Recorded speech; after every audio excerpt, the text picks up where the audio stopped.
Assalamualaikum warahmatullahi wabarakatuh.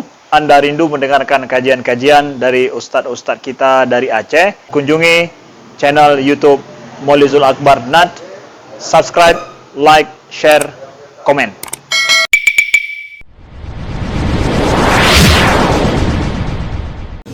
Asyhadu an la ilaha illallah wahdahu la syarika lah wa asyhadu anna Muhammadan abduhu wa rasuluhul karim.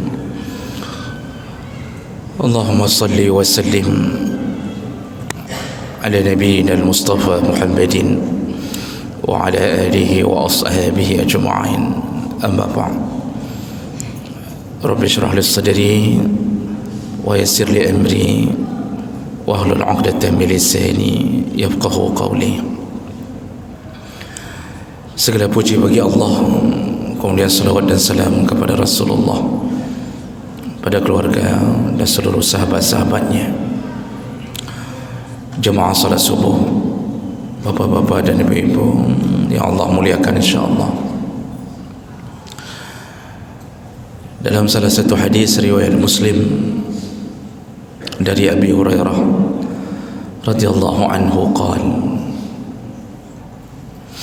qala Rasulullah sallallahu alaihi wasallam, pada suatu hari Nabi berkata, atau lebih tepatnya bertanya kepada para sahabatnya.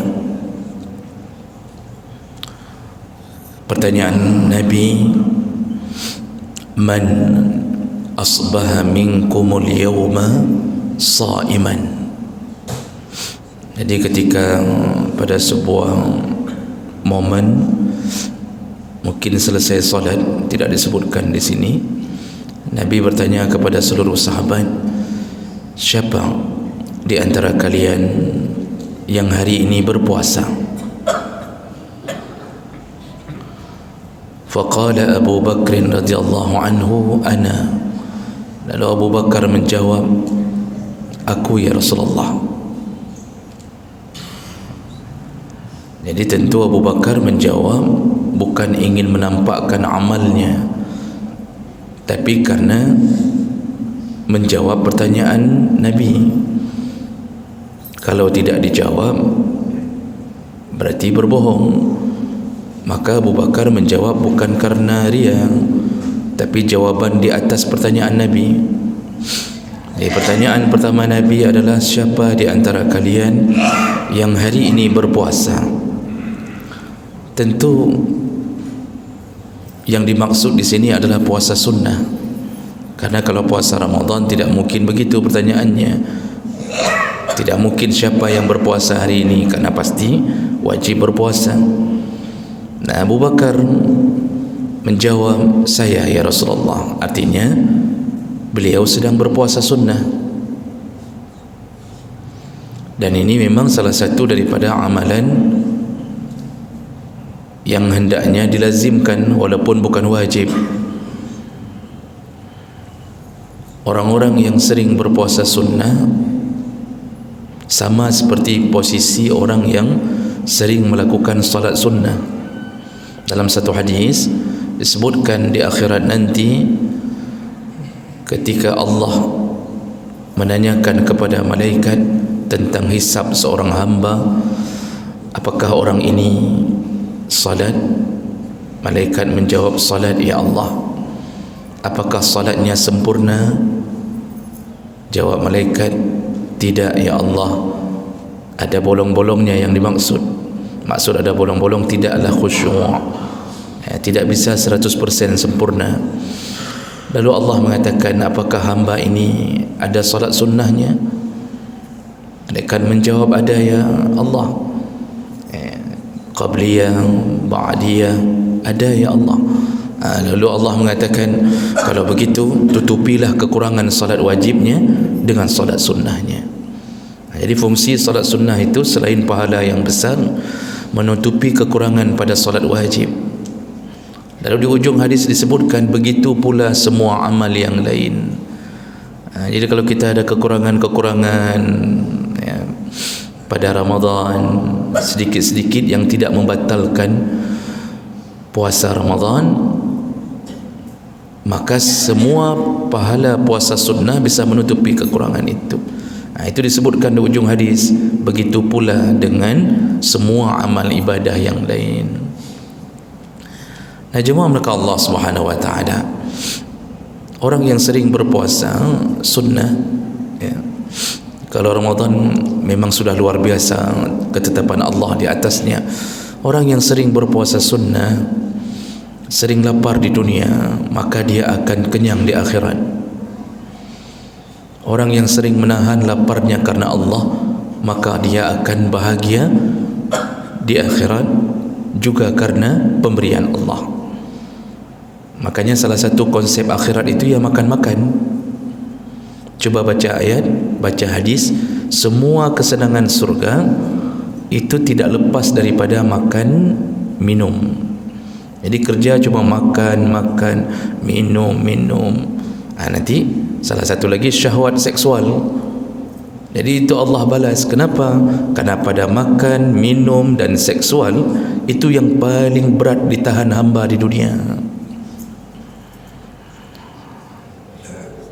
Makanya dalam ayat-ayat disebutkan oleh Allah Subhanahu wa taala semua model buah-buahan, semua model minuman, bahkan disediakan gelas-gelas yang ketika dituangkan minuman itu sampai melebihi gelasnya, tidak tumpah. Buah-buahan disediakan oleh Allah melalui dayang-dayang, yaitu para malaikat. Dalam hadis yang panjang disebutkan malaikat datang kepada penduduk surga, lalu kemudian memberikan makanan, memberikan satu buah. Lalu maksudnya satu paket buah-buahan. Lalu penduduk surga itu sudah makan. Tidak lama kemudian datang lagi malaikat membawa lagi buah-buahan yang sama bentuknya. Penduduk surga mengatakan, bukankah tadi ini sudah ku rasakan? Kata malaikat, makanlah dulu. Begitu dimakan ternyata modelnya sama, rasanya berbeda. Satu bentuk bisa 1000 rasa. Itu maksud satu bentuk bisa 1000 rasa. Ya, kita tidak bisa melakukan itu di dunia. Ayam namanya saja yang beda-beda, rasanya hampir sama semua. Ya, ayam geprek, ayam penyet, ayam banting, ayam lepas, ayam tangkap, macam model. Ya, tapi begitu kita rasa, ya tetap ayam, tidak jauh rasa. Paling yang membedakan apa? Cabenya. Ada cabai campur tomat, ada tomat tidak ada cabainya, begitu-begitu saja. Jadi tak bisa, Masya Allah, di surga satu buah bisa ribuan rasa. Nikmat orang yang sering menahan diri dengan kelaparan di dunia. Abu Bakar hari itu menjawab, aku ya Rasulullah. Kemudian Rasulullah bertanya pertanyaan yang kedua, man atba'a minkumul yawma janazah? Siapa di antara kalian yang hari ini mengikuti jenazah? Artinya mengikuti jenazah, mengurusi sampai mengikuti ke pekuburannya. Siapa yang hari ini mengikuti dan mengurusi jenazah saudaranya sampai ke kuburan? Kembali Abu Bakar menjawab. Yang jawab Abu Bakar, yang lain sahabat enggak jawab. Karena enggak melakukan. Sahabat enggak bohong, kita yang sering bohong. Ya. Kalau kita yang enggak benar pun kita akan katakan benar. Yang lain sahabat enggak melakukan, tidak berani jawab. Abu Bakar melakukan, juga tidak berani bohong. Lalu dia menjawab, ana ya Rasulullah, aku hari ini telah mengurusi jenazah dan mengantarkannya sampai ke pekuburan. Ingat-ingat hadis Nabi SAW, barang siapa yang menyalatkan, mengunjungi seseorang yang meninggal dunia dari kalangan mukmin, lalu mensalatkannya, barang siapa yang mensalatkannya, maka dia mendapatkan pahala 1 gunung Uhud. Itu mensalatkan. Makanya ada orang kadang-kadang aneh. Jadi ketika dia datang ke tempat orang meninggal, duduk di bawah tenda tu, bicara tetap dunia, bisnis, bicara tentang planning 2024 bagaimana, kan, tetap itu bicaranya. Jadi ditanya berulang-ulang, bagaimana Kiban Maid, sudah dimandikan? Kata yang punya rumah sedang dimandikan. Begitu sampai waktu menyalatkan, ini yang duduk-duduk bawah tenda ni sebahagiannya tidak mensolatkan. Ada yang pulang sebelum itu, ada yang mundur. Jadi yang solat hanya beberapa orang. Tadi yang di bawah tenda ramai. Padahal pahala itu bermula ketika disolatkan. Di situ memuncak pahala. Maka paling kurang datang ke tempat orang meninggal, sempatkan solat, itu yang paling kurang. Pahalanya 1 gunung Uhud, kata Rasulullah, yang mensolatkan jenazah saudaranya. Mensolatkan saja, berapa menitlah solatkan itu, 5 menit pun enggak sampai. Apalagi tidak ada rukuknya. Berbeza dengan salat orang yang di-covidkan di masa-masa awal covid itu pakai rukuk, mungkin tambah 1 menit lagi. Jemaah maka Allah Subhanahu wa taala, dan ketika orang mulai mengantarkan jenazah ini sampai selesai pengebumian, apa kata Rasulullah? Dia mendapatkan pahala 2 gunung Uhud.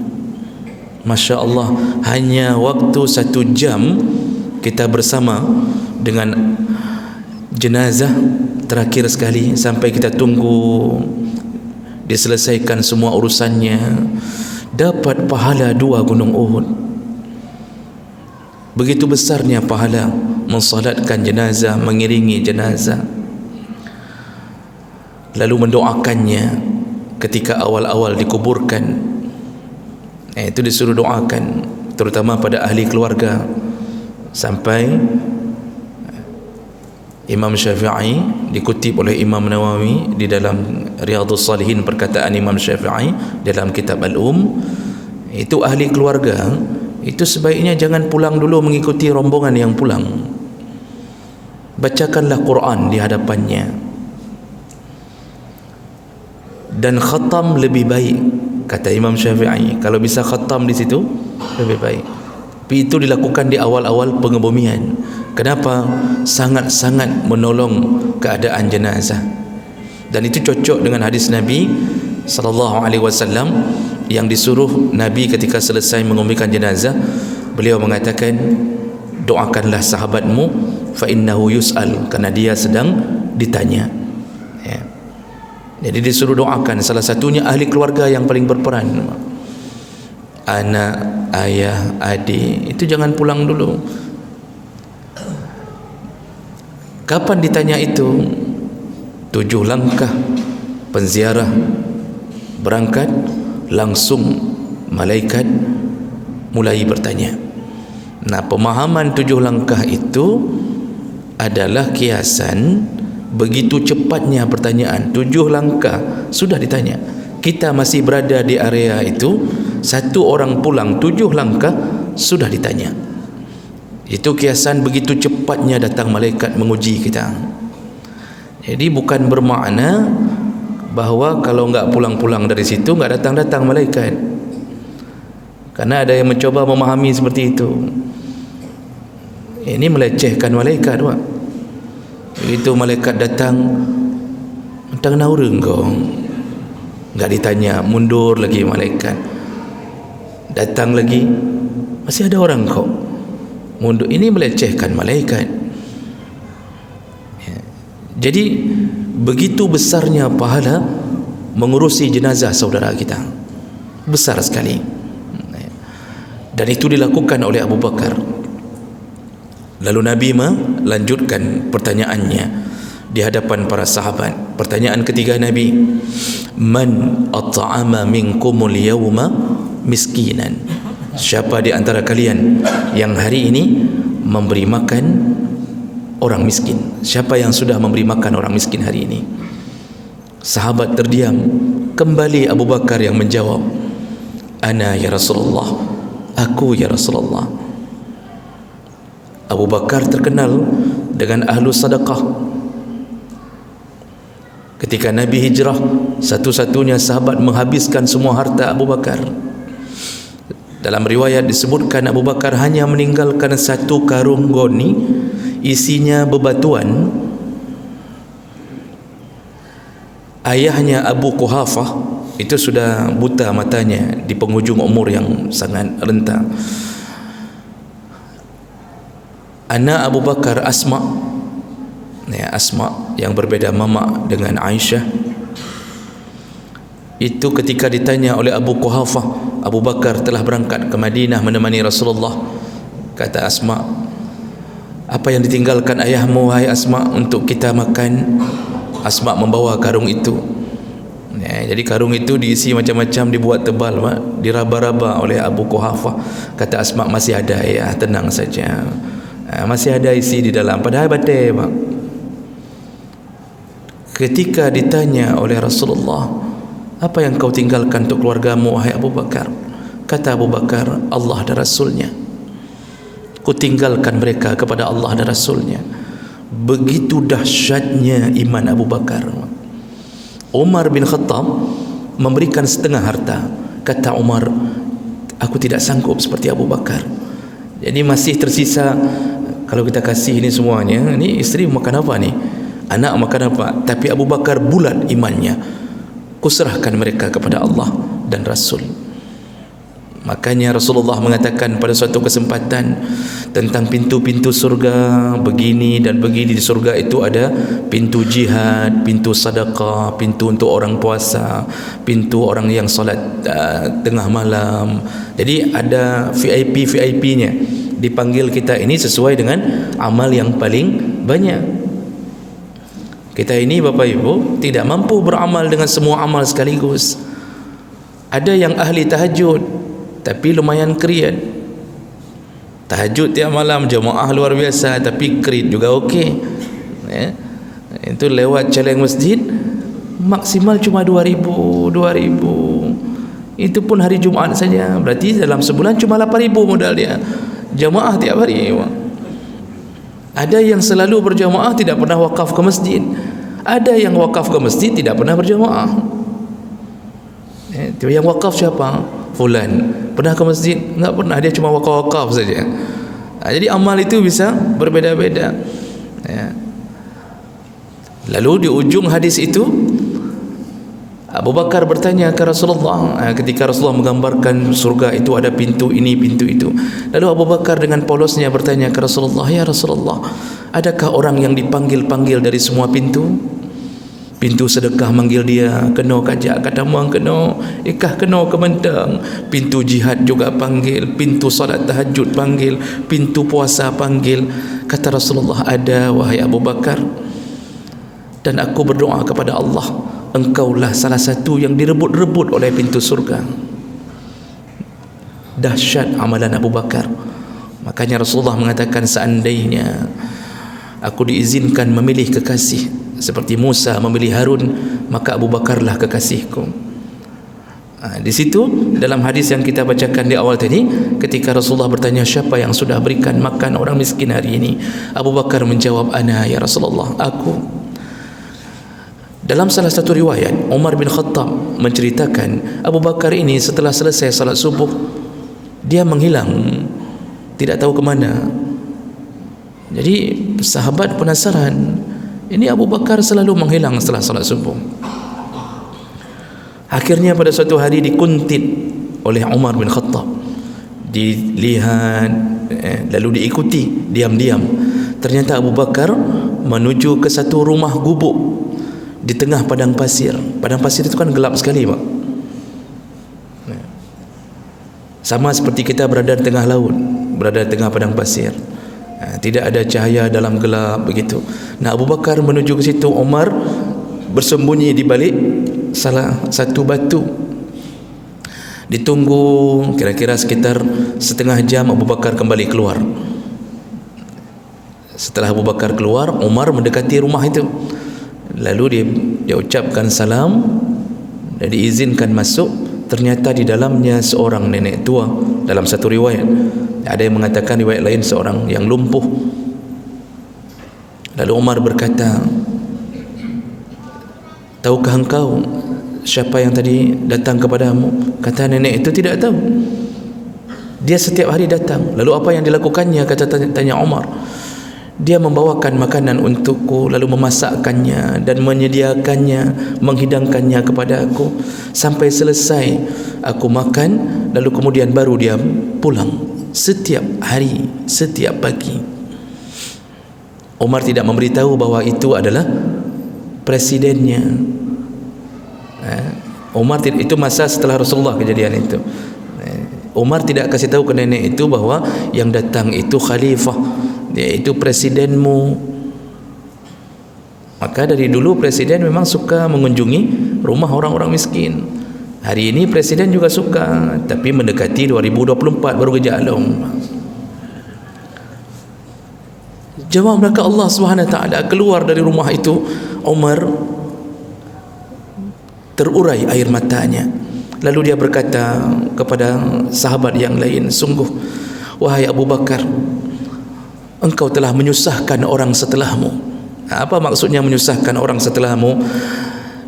Maksudnya adalah kami tidak sanggup beramal sepertimu. Kami tidak sanggup. Engkau selalu memperhatikan orang miskin, mencari di mana mereka. Maka Umar itu mengatakan itu setelah masa Abu Bakar. Kan Umar terkenal berjalan malam melihat rumah-rumah yang belum makan. Dia bawa sendiri gandum di pundaknya, sampai pembantunya Asim mengatakan, ya Amirul Mukminin, wahai Amirul Mukminin, biarkan kami yang angkat gandum itu. Kata Umar, jangan, engkau tidak sanggup menanggung dosa aku di hari kiamat nanti, biarkan aku yang membawanya.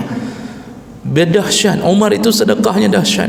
Pimpinan yang dikenang sepanjang masa, ya, ditangisi oleh orang miskin, Umar bin Khattab. Tapi beliau mengatakan, tidak sanggup aku beramal seperti Abu Bakar. Pertanyaan ketiga dijawab oleh Abu Bakar, aku yang telah memberi makan orang miskin. Ditanya pertanyaan terakhir oleh Nabi, man ada minkumul yawma maridan, siapa di antara kalian yang hari ini telah mengunjungi orang sakit? Semua diam. Ternyata Abu Bakar lagi yang menjawab, ana ya Rasulullah, aku ya Rasulullah. Masya Allah, mengunjungi orang sakit. Apa janji Nabi? Barang siapa mengunjungi orang yang sakit di pagi hari, maka malaikat 70,000 malaikat, ya, 70,000 malak yusalluna alaihi hatta yumsi. Yang mengunjungi orang sakit di pagi hari, 70,000 malaikat mendoakan orang yang berziarah ini sampai sore hari. Kita cuma setengah jam di rumah sakit, itu pun cuma basa-basi saja, iban, keadaan, begitu-begitu saja. Amplop paling cuma 10,000. Itu tidak ada roti selai, tidak ada. Jangankan roti selai, selai-selainya pun tak pernah bawa. Cuma 10,000 saja. Jadi cuma datang ke rumah sakit untuk basa-basi sebentar, pulang. Yang datang di pagi hari didoakan 70,000 malaikat sampai sore. Hadis sahih. Yang datang di sore hari, datang sore hari hanya dari maghrib sampai Aisyah, didoakan oleh 70,000 malaikat hatta yusbih, sampai subuhnya dia sudah tertidur, dia sudah tidak ingat lagi. Tapi malaikat 70,000, bukan 7,000, 70,000 dalam hadis yang sahih. Jemaah mereka Allah, barang siapa menginjakkan kakinya di tempat orang sakit, kata Rasulullah, maka dia seperti berada di taman-taman surga. Makanya ini juga dilakukan oleh Abu Bakar. Jadi 4 perkara dilakukan oleh Abu Bakar dalam satu hari. Tadi bahasa Nabi, siapa yang hari ini, siapa yang hari ini, 4 perkara. Di ujung hadis Nabi mengatakan, izijtama'na hazihi fi imri'in dakhalal jannah. Barang siapa yang dalam sehari terkumpul 4 amalan ini, wajib masuk surga. Barang siapa yang terkumpul 4 amalan ini dalam sehari, dipastikan masuk surga. Ternyata 4 perkara ini kalau mampu dikumpulkan dalam sehari, maka insya-Allah surga milik kita. Nah, Bapak Ibu yang Allah muliakan, sebagai kesimpulan, sekarang kita ajak berfikir sedikit. Coba lihatlah dari semua amal tadi, yang langsung berhubungan dengan Allah cuma satu amal, yaitu puasa. Yang lain semua berhubungan dengan muamalah sama manusia, mengurusi jenazah, memberi makan orang miskin, mengunjungi orang sakit. 3:1, satu kepada Allah langsung, yang 3 berhubungan dengan manusia, surga. Maka apa yang perlu kita fikirkan, jangan mengira yang berpuasa-puasa saja tapi akhlaknya buruk dengan sama manusia, jangan kira akan dapat jaminan surga. Jangan mengira orang yang menahan lapar dari pagi sampai maghrib tapi tidak pernah baik dengan tetangganya, jangan kira masuk surga. Seorang perempuan dilapor oleh sahabat ke Nabi SAW,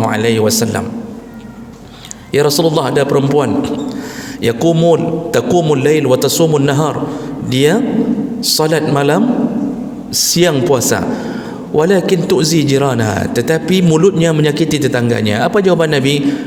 Hiya finnar, perempuan itu dalam neraka. Padahal tip malam sama yang tahajud, siang puasa Senin Khamis selalu, tapi mulutnya menyakiti tetangganya. Jawaban Nabi, neraka. Maka hati-hati, ada orang yang hari ini merasa ibadahnya lebih hebat daripada muamalahnya, padahal hubungan dengan manusia adalah kunci untuk bisa masuk surga. Jadi kalau cuma jamaah saja tapi tidak baik dengan banyak orang, hati-hati jamaah mereka Allah. Bisa-bisa kita bukan seperti angan-angan kita. Kita pikir kita ahli surga, ternyata tidak bisa masuk surga. Dengan tetangga ribut, dengan orang banyak ribut, dengan orang kantor ribut, dengan anak-anak ribut. Pokoknya kita seperti angin ribut, di mana kita ada ribut. Nah, ini yang paling bahaya. Maka berpuasalah dalam Ramadan, jangan lupa tolong orang. Maka disuruh kasih makan orang buka puasa, disuruh berbaik-baik dengan keluarga, silaturahim tengah Ramadan, antarkan minyak, antarkan gula kepada adik kita, kepada keponakan kita yang miskin, ya, berikan mereka modal untuk sekolah. Jadi bukan hanya puasa tok. Ini yang kesalahan paling banyak orang, mengira ada ke puasa ke habis, enggak ada amal baik. Ke masjid enggak pernah hantar bukaan puasa, ke orang miskin enggak pernah bantu apa-apa. Subhanallah. Jadi kita meremehkan orang-orang yang berbuat amal baik karena merasa kita berilmu, tahu ini, bisa baca kitab, bisa bahasa Arab, bisa ini, padahal amal orang bisa jadi lebih baik daripada amal kita. Mudah-mudahan ini bisa menjadi renungan bagi kita, tetaplah berbuat baik dengan sama manusia di balik ibadah kita yang ma'adhah. Subhanakallahumma bihamdik, asyhadu an la ilaha illa anta, astaghfiruka wa atubu ilaik. Wassalamu alaikum warahmatullahi wabarakatuh.